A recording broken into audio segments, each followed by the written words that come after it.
رجعنا معكم باش نصاوبوا لكم هاد الكيكه حتى هي نزوقوها بالمندارين معسل. هنا كيف كتشوفوا المندارين عسلته كيف قلت لكم، عسلته بسميتو سمحوا لينا ولدي كيضحك عليا. عسلته هنا بشويه السكر وشويه القرفه المندارين لانه طاح ليا الصراحه في الارض الشوكولاط داكشي علاش ولدي كيضحك وضحكني. المهم هنايا المندارين عسلته بشويه القرفه، شويه القرفه وشويه ديال سكر سنيده صافي، يعني كيتعسل عادي وصافي. وكنديرو فوق الكيكه.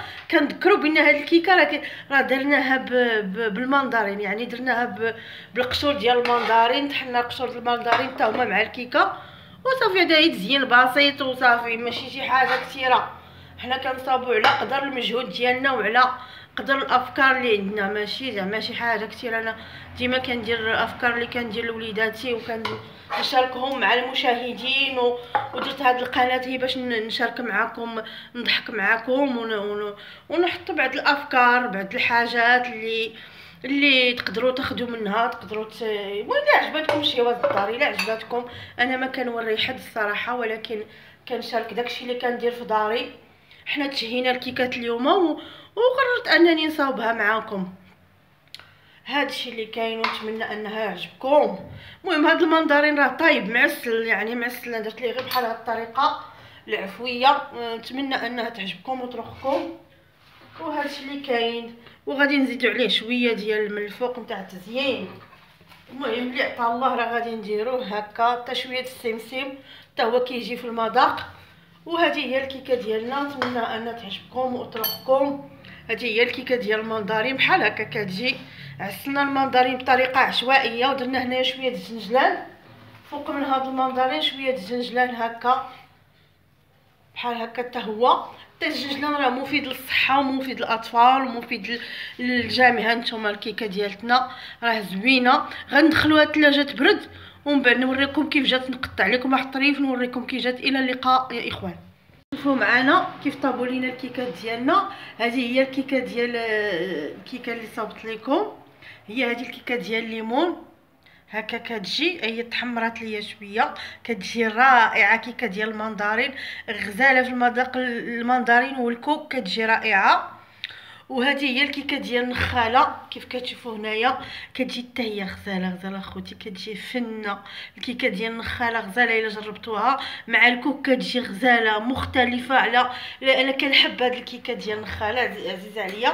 باش غنزيد فيها شويه ديال، غادي نسقيها بشويه ديال هذا الخليط اللي درت. الصراحه صورته ولكن ما تقطع عليا، كنت كنصور ولكن ما تصورش. هنايا عباره على شكلاط، واحد الساشيه ديال الفلون ديال الشكلاط وسميتو اعوذ بالله من الشيطان الرجيم، معلقه ديال المربى ومعلقه ديال النشا، هي اللي طيبت مع 2 كيسان ديال الماء، هما اللي كيعطيونا هذا الخليط. شويه ديال القهوه، شويه القهوه سريعه الذوبان. هو هذا الشوكولا اللي درت. دابا غادي نزين بها الواجهه ديال هاد الكيكه، ونتمنى انها تعجبكم وترخكم. وقبلوا على الافكار ديالي. كيجي بحال هكا، بحال انصوص، بحال صوص كنسقيو به هاد الكيكه ديال النخاله. كان بحال هكا كنسقيو بها. ولا بغيتو ديروها ثقيله ممكن ديروها ثقيله، انا درتها خفيفه صراحه.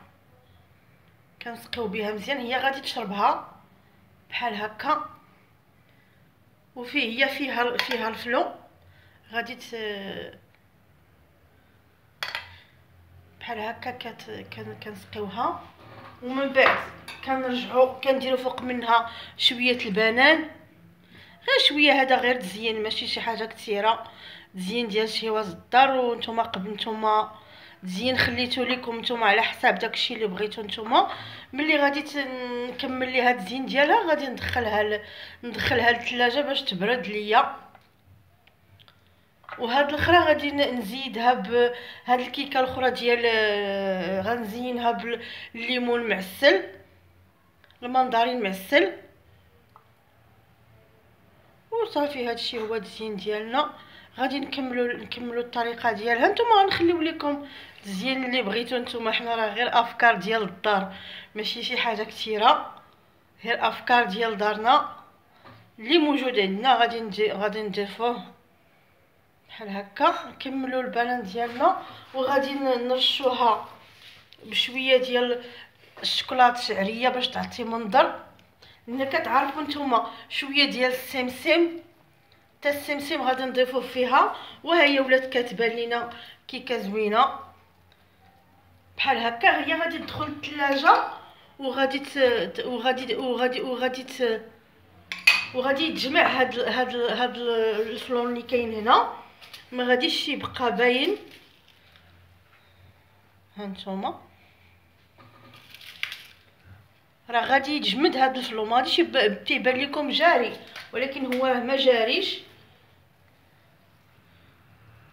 صافي هذا هو التزيين ديال هاد الكيكه. غنديوها للثلاجه باش تبرد ونرجعوا معكم باش نتقادوا الكيكه الاخرى. عليكم مشاهدينا الكرام، مساء الخير عليكم، مساء النور. كنتمنى تكونوا بخير وعلى خير، وتحيه للجميع ومرحبا بكم في هذا فيديو جديد. كنتمنى انه يعجبكم ويرقكم. اليوم غادي نقدم لكم واحد الكيكه ديال المندرين معسل. بغينا نقدمها معكم كيكه عاديه كيف كنديروا دائما. اليوم بغينا نقدموا هذه الكيكه. غادي نحتاجوا لها في المقادير. عندنا هنايا المندرين كيف كتشوفوا هنا. المندرين ها هو المندرين هذا غادي نعسلوه في الاخير، غنديروه فوق الكيكه ملي غادي طيب لينا. عندنا هنايا كاس ديال الحليب، كاس الحليب صغير، كاس ديال السكر سنيده، تحليه على حساب الذوق ديالكم. هنا عندنا كاس ديال الكوك او جوز الهند كيف كتشوفوا. هنا كاس ديال الزيت، كاس تاع الزيت صغير، 4 البيضات. عندنا هنا الدقيق على حساب الخليط. عندنا 4 الخمارات حمرين، 4 الخمارات حمرين وحده فاني. وعندنا المربى ديال المشمش او اللي عندك نتيا، او ديال الليمون اللي موجود في الدار، اللي موجود عندك. غادي دابا هذا الخليط غادي نخلطوه في الماكينه. غنجيبوا الطراب ديالنا وغادي نخويو فيه 4 البيضات كيف كتشوفوا هنا. غنديروا فيه كاس الحليب، وغنديروا كاس تاع الزيت.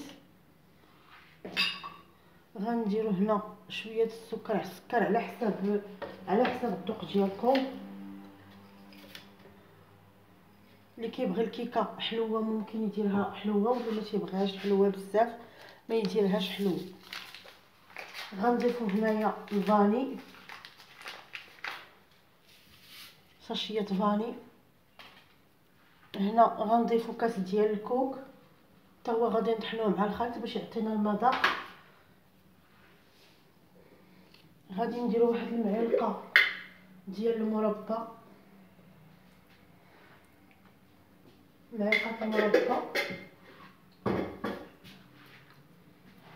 وغادي نديو هذا الخليط حتى يطرب لينا. عاد نرجعوا نديروا الدقيق، غنديروا الدقيق الابيض، الدقيق الابيض، ونعسلو هاد سميتو، نعسلو الليمون، نعسلو هاد المندرين هذا. غادي نعسلوه، نديو المقله ونديرو فيه السكر ونعسلوه. رجعنا معكم بعد ما الكيكه طربناها في الخلاط وزدنا فيها قشور ديال الليمون. هانتوما درنا فيها قشور ديال الليمون حتى هما زدناهم، طحناهم مع الخليط تاع البيض. دابا غادي نزيدو دقيق الفرص وغادي نمشيو باش نعسلو الليمون. نديو الكيكه للفران. بسم الله.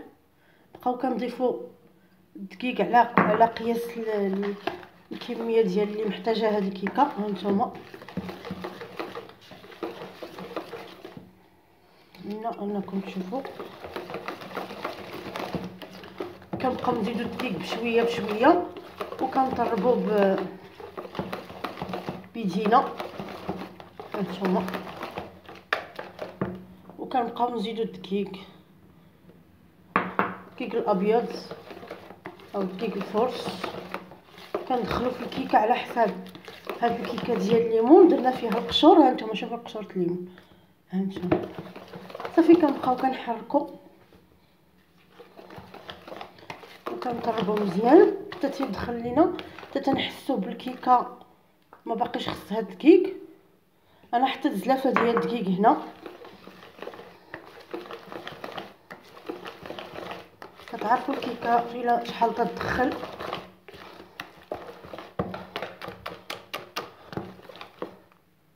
صافي كنشوفوا الكيكه واش هي هذيك. ها انتم شفتوا القوام ديالها. نزيدها واحد شويه صافي. غادي نديرو فيها دابا الخمارات وغادي نجيوها نديروها في القالب. نزيدو الخمارات. غادي نديرو ان شاء الله جوج ديال الكيكات، وحده غنديروها بالنخاله والكوك، وهذه كيكه تاع المندرين. نتمنى انهم يعجبوكم. طريقه سهله. دابا كنحلو الخمارات.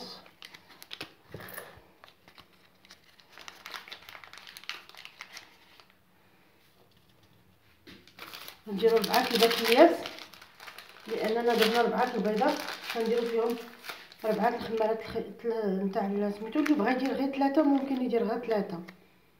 دابا مع برد الحال كنديرو 4 صافي. نخلطوا الكيكه مزيان وكنديروها في القالب. هادشي اللي كاينه شي حاجه كثيره. ها نتوما شوفوا الخليط. هاد الكيكه ثقيله شويه. صافي كنبقاو كنطربوها وكنجيبوا القالب ديالنا. اي قالب عندكم ممكن ديروها فيه. ها هي الكيكه صافي. غادي نمشيو دابا نعسلو هاد المندرين. نعسلوه نديرو فيه السكر ونديرو هاد الكيكه نديرو فيه شويه ديال السكر. هاد الخليط هاد غادي نمشي نعسلو باش ملي طيب ليا الكيكه نديرو فوق منها. ملي طيب ليا هاد الكيكه هادي نعسل هاد المندرين. نعسلو في شي مقله مع السكر ونضيف ليه شي شويه القرفه. ومن بعد ملي طيب ليا الكيكه غادي نستف فوق منها هاد المندرين. نتمنى انكم تفهموا الفكره. المهم هذه هي الكيكه. نجيبوا القالب ديالنا، القالب عادي. القالب فاش غندير الكيكه. غندير الكيكه في هذا القالب هذا فاش غندير الكيكه. ونتمنى انها تعجبكم وترقكم. صافي هادشي اللي كاين. نمشي ندير الكيكه في القالب ونرجع معكم. مشاهدينا الكرام كلشي بخير. رجعنا معكم باش نصاوبوا واحد الكيكه اللي رائعه وصحيه للاطفال وصحيه للكبار والصغار. اليوم غنديروا واحد الكيكه ديال النخاله ديال القمح ديال الدقيق الكامل نخاله. وغادي نديروها بالكيكه بالنخاله وبالكوك. كاس ديال الكوك وعندنا شويه ديال الفينو. شويه الفينو ولا ما بغيتيش ديروا الفينو عوضوه بالدقيق ديال القمح. كتجيبوا كاس ديال القمح كديروا في هذه الكيكه. المهم كيكه عاديه باش كنخلطوها. الاختلاف اللي كاينه في هذه الكيكه ما بين الاولى والثانيه هو النخاله والدقيق ديال الفينو والكوك. على حساب الكميه اللي بغيتي ديري، على حساب القالب ديالك. الا بغيتي تكثري الكوك ديري كميه الكوك اكثر من كميه النخاله. ممكن بغيتي تزيدي اللوز في هذه الكيكه حتى هو كيجي كيتواتى مع هذه العناصر. انا درت هنايا غير المهم هادشي اللي موجود عندي. الا بغيتوا اللوز تزيدوه كنزيدوا اللوز، ولكن ما عنديش انا صراحه. عندي هنا 3 ساشيات الخميره و11 ساشيه فاني.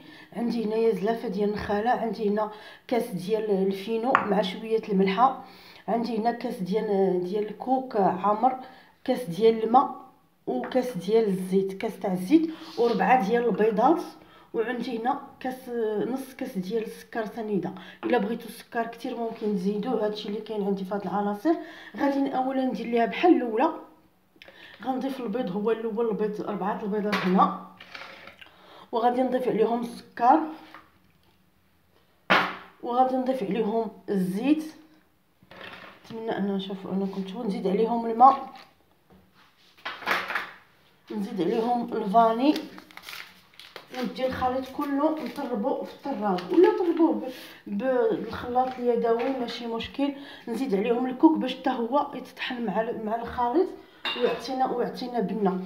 غادي يبقى ليا هنايا الفينو وغادي يبقى ليا سميتها النخاله والخمارات. هادشي اللي غادي يبقى ليا من بعد ما نخلط الخليط ديالي ونرجع معكم. ما طربنا الخليط ديال البيض والسكر هو هذا بعد ما طربناه هانتوما كيف كتشوفوا ها هو مطرب هنايا. غادي نزيدو عليه نبقاو نزيدو النخاله بشويه بشويه وحنا كنحركو. نزيدو القياس ديال النخاله بحال هكا حتى تطلع لينا الكيكه. صافي كنحسو بان الخليط ديال صافي هو هذاك. النخاله دغيا كتنفخ ودغيا كتطير. غادي نزيدو شويه ديال الفينو، غير شويه ماشي بزاف.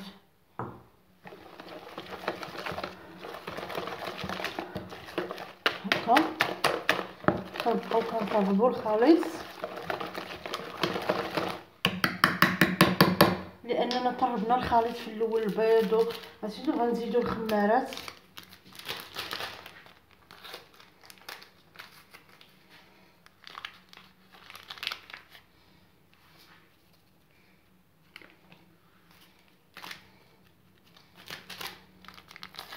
وحنا كنزيدو دابا الخمارات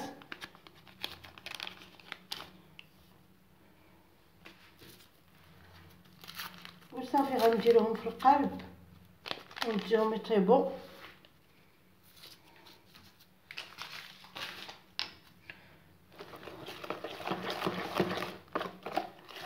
هذه ديال النخاله كتجي شويه ثقيله هانتوما شفتوها، ولكن راه كتجي لذيذه كتجي غزاله حيت النخاله اساسا كتشرب والفينو كيشرب. هانتوما